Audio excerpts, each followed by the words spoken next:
नमस्कार, आर्य न्यूज देख रहे हैं आप। मैं हूं आपके साथ पल्लवी सिंह। रुक करेंगे बिहार की कुछ बड़ी खबरों की ओर। बिहार में पुलों के रखरखाव को लेकर अब नीति बनाई जाएगी। मुख्यमंत्री नीतीश कुमार ने पथ निर्माण और ग्रामीण कार्य विभाग को निर्देश दिए हैं कि आपस में विचार कर जल्द ही ये नीति तैयार की जाए। उन्होंने ये भी कहा कि पुलों का भी मेंटेनेंस हमेशा होना चाहिए। इस दौरान मुख्यमंत्री ने शनिवार को एक अणे मार्ग स्थित संकल्प में वीडियो कॉन्फ्रेंसिंग के माध्यम से पथ निर्माण विभाग और ग्रामीण कार्य विभाग और भवन निर्माण विभाग की मरम्मत नीति से संबंध बैठक की और पदाधिकारियों को नए दिशा निर्देश दिए गए। मुख्यमंत्री ने यह भी कहा कि अच्छी सड़कें, पुलों और भवनों का बेहतर निर्माण करने के साथ साथ उनका ठीक ढंग से मेंटेनेंस भी करना हम लोगों का ही उद्देश्य है। सड़कों की मरम्मत नीति को लेकर लोक शिकायत निवारण अधिकार नियम दायरे में लाया गया ताकि सड़कों के रखरखाव से संबंधित लोगों के शिकायतों का निवारण हो सके। सड़कें मेंटेन रहेंगी तो अच्छी दिखेंगी और आवागमन भी सुलभ होगा।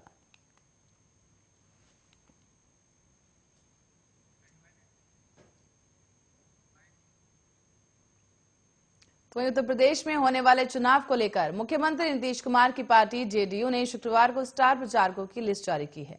लिस्ट में पार्टी अध्यक्ष ललन सिंह, प्रदेश अध्यक्ष उमेश कुशवाहा, जेडीयू संसदीय बोर्ड से उप अध्यक्ष उपेंद्र कुशवाहा और केसी त्यागी समेत 15 नेताओं के नाम शामिल रहे। हालांकि इस लिस्ट में केंद्रीय मंत्री आरसीपी सिंह का नाम नहीं था। ऐसे में इस बात पर बवाल मच गया। तरह तरह के कयास लगाए जा रहे थे, लेकिन इसी बीच शनिवार को पार्टी के पूर्व अध्यक्ष आरपीसी सिंह ने एक बातचीत के दौरान बताया है कि दो चूक कह दिया है उन्होंने कि लिस्ट में जिन 15 लोगों को स्टार प्रचारक बनाया गया है और जिनके नाम है उसमें आप कितनों को जानते हैं। ये सब चलता रहता है, जीवन लंबा है, धैर्य रखें। आरसीपी के बाद इस बयान के बाद पार्टी बैकफुट पर आ गई है और चंद घंटों के अंदर ही एक दूसरा पत्र जारी किया गया जिससे बताया गया कि मुख्यमंत्री नीतीश कुमार, आरपीसी सिंह समेत कई अन्य नेता समय के अनुसार पार्टी के लिए यूपी में प्रचार करेंगे।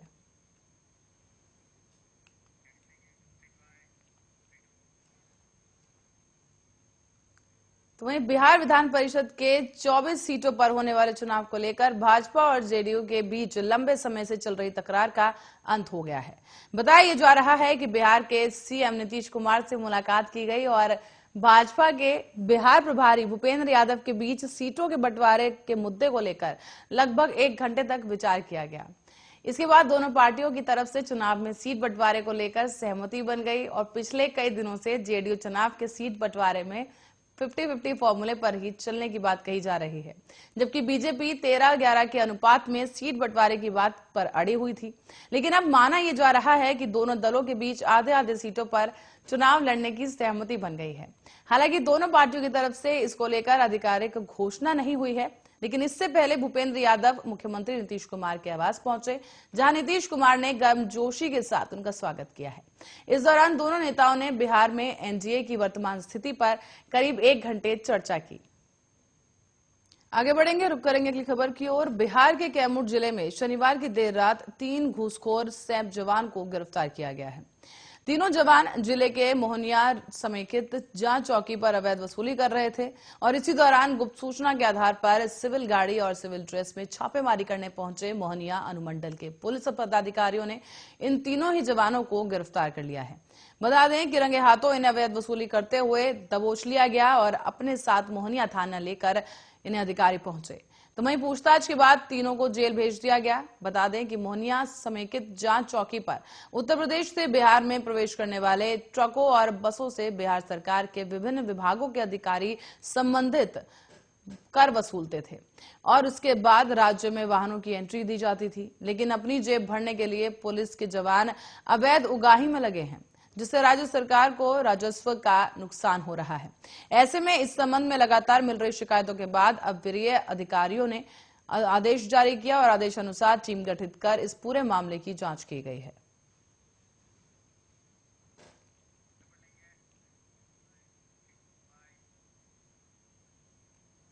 बिहार के सुपौल जिले में चौंकाने वाली एक घटना सामने आई है। घटना जिले के पीपरा थाना क्षेत्र के बेलाटोल की है, जहां शनिवार की देर रात शादीशुदा महिला से मिलने पहुंचे शख्स को महिला के परिवार वालों ने रूह कपाने वाली सजा दी है। परिवारजनों ने पहले तो आधी रात मिलने आए युवक की जमकर पिटाई की, फिर उसकी आंखों में तेजाब डाल दिया गया। हालांकि इस दौरान किसी ने स्थानीय पुलिस को घटना की सूचना दे दी। ऐसे में आनन फानन में पुलिस मौके पर पहुंची, जिससे युवक की जान बच गई।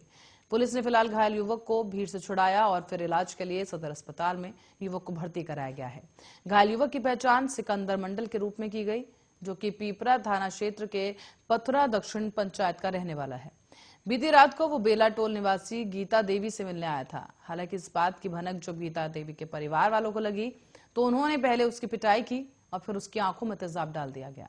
पीड़ित युवक सिकंदर मंडल का कहना है कि वो गीता देवी को आधार कार्ड देने गया था और इसी बीच उसके परिवार वालों ने उसकी पिटाई कर दी और आंखों में तेजाब डाल दिया गया।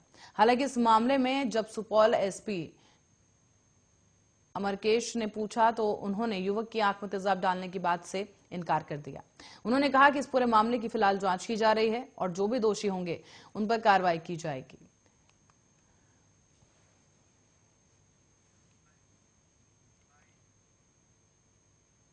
और जबलपुर मंडल के कटनी सिंगरौली रेलखंड से दोहरीकरण कार्य के कारण रेलवे ने ट्रेनों को रद्द कर दिया है। 10 फरवरी तक सलहना, पिपरिया, कालन और खन्ना बाजारी स्टेशनों पर, साथ ही धनबाद मंडल में 29 फरवरी से 12 फरवरी तक दोहरीकरण, यार्ड रिमॉडलिंग और इलेक्ट्रॉनिक इंटरलॉकिंग की कमीशनिंग के लिए मंडल के सिंगरौली, करेला रोड, चुरकी और महदैया स्टेशनों पर इंटरलॉकिंग कार्य के लिए ट्रेनों के परिचालन में व्यापक बदलाव किया गया है। पूर्व मध्य रेलवे में महाप्रबंधक अनुपम शर्मा ने कहा है कि यात्रियों की सुविधाओं के लिए चालू वित्तीय वर्ष में 4 जोड़े नए ट्रेनों के अलावा 2 जोड़े ट्रेनों का परिचालन विस्तार किया गया है। तो वहीं 3 जोड़े ट्रेनों में 12 कोच का अस्थायी, जबकि विभिन्न ट्रेनों में 357 कोच का अस्थायी संयोजक किया जाएगा। इस दौरान राजेंद्र नगर नई दिल्ली राजधानी एक्सप्रेस की रेक को तेजस रैक में परिवर्तित किया गया है। यही नहीं बल्कि चालू वित्तीय वर्ष में 18 स्टेशनों पर एफओबी 13 प्लेटफॉर्मों का उच्चीकरण या फिर विस्तारीकरण किया जाएगा। साथ ही स्टेशन पर एक लिफ्ट और दरभंगा स्टेशन पर एक एस्केलेटर भी लगाया गया।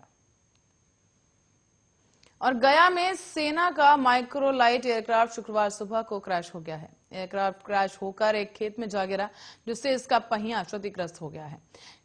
इसमें सवार 2 जवानों को ग्रामीणों ने सुरक्षित बाहर निकाल लिया। एयरक्राफ्ट गिरते ही बड़ी संख्या में वहां पर भीड़ जुटनी शुरू हो गई।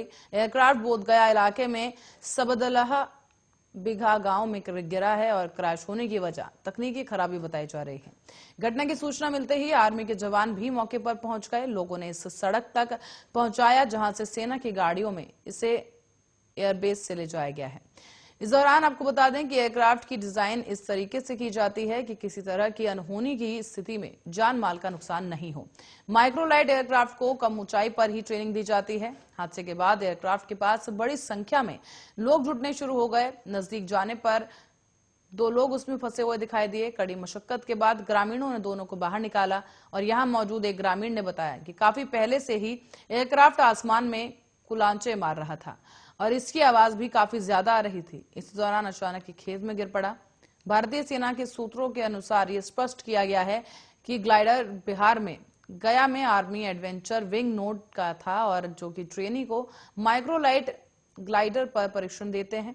और आज सुबह ही ऐसी ही एक प्रशिक्षण उड़ान के दौरान ग्लाइडर में एक तकनीकी खराबी आई, जिसके कारण आपातकालीन लैंडिंग करानी पड़ी। ग्लाइडर को मामूली नुकसान हुआ है। पायलट और प्रशिक्षु दोनों ही सुरक्षित हैं, उन्हें कोई चोट नहीं पहुंची। ग्रामीणों ने भी ग्लाइडर को उस सड़क तक ले जाने में मदद की जहां से ग्लाइडर को सेना परिवहन में बेस तक लाया गया।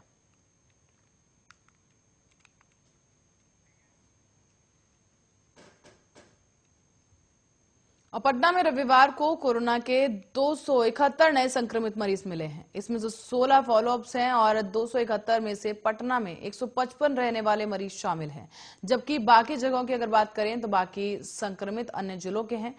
बताते चलें कि बिहार में कोरोना के नए मामले भले ही तेजी के साथ कम हो रहे हों, लेकिन खतरा अभी टला नहीं है।